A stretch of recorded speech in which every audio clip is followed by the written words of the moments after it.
guys looked at what kind of NFL talent needs to be on the roster to compete in the SEC? You mentioned yesterday a little bit about numbers and the 15 from that stretch in the 2000s to what you inherited. Well, I think that, again, I think we're getting much closer to that situation. And I think that, we'll see how tomorrow night goes, but I think probably the next year's class will be indicative of what we've done from a recruiting standpoint and a development standpoint of where we are and how we continue to close that gap. How important is it to recruits? How much do recruits ask you about that development and preparation? Well, I do think that that part of it is important. And I think that our staff has a very impressive track record as far as guys being developed and getting drafted, guys that have been recruited and identified, in that process. And so, that's something we're very proud of. We're looking forward to establishing that here at University of South Carolina. And so those are things to me that I think are critical to recruits. And I think the track record our staff has is pretty outstanding.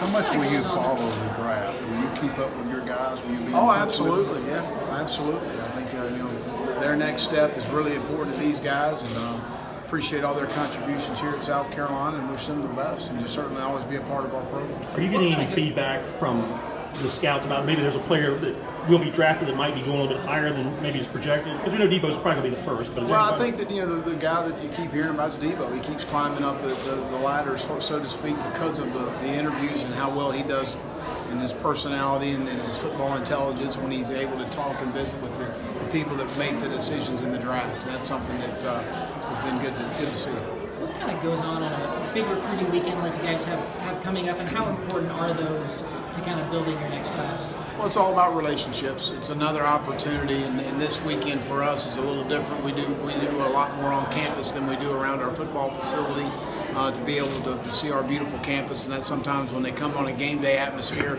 they don't necessarily get to see that. And we've got a great campus, and it's it's really a good weekend for us just to continue to build the relationships in the recruiting process. You have a lot of depth at wide receiver. Based on what you saw from Jay in the spring game, is it reasonable to think he could compete for a spot? Sure. I think he's a good athlete, runs extremely well, he's got good size and girth, he's a willing blocker, and then got to continue to work on catching the football in traffic and those sort of things. And again, there's in any new position, there's a lot of nuances that you need to learn and be accustomed to in doing. So, and I know one thing, he's going to work at it. Yeah. Ain't no doubt about that. And God's blessed him with some ability. He needs to help our football team, and certainly we felt like just looking at the team, I need to get the best guys on the field, and he certainly can contribute for us at receiver. We feel like he can contribute for us at special teams. Some coaches enjoy this. Some people feel like it's going to the dentist. These kind of events here. Yeah. Where do you come down? I love it. I love our fan base and how passionate and loyal they are. I go back to our first season. We weren't a very good football team, and our fan base made a difference for us here at Williams-Brice and the following that we had going on the road, and I really appreciate them. It's important for me to be here. Is this a tricky time of year in terms of managing quarterbacks, where a lot of quarterbacks will come to the end of spring and maybe project too far out and think about moving on and that kind of thing? Is it a tricky time to sort of keep those guys' heads sort of still in this program? All our guys are here. But considering how it seems the culture of quarterbacks is the quarterback position is just different, Ben, because there's only one. Mm-hmm. It's not like you can get in a 3-receiver set and a 4-receiver set and get in 5 receivers. I mean, you got one guy that's going to play. He's going to take the snap, and so generally when you're not that guy, and again, I get a little frustrated sometimes in the transfer situations because everyone transfers for a different reason. It's not all the same reason. It's not all about playing time. It's maybe the comfort, it's away from home. There may be some personal things that someone's going through. I mean, there's a lot of different reasons. So you can't blanket one transfer into all one thing. It's not all one thing.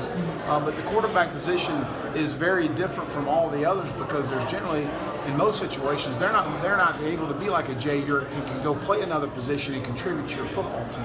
That's what they do, and that's what they've grown up wanting to do. So when that situation doesn't present itself, they look for a greener pasture.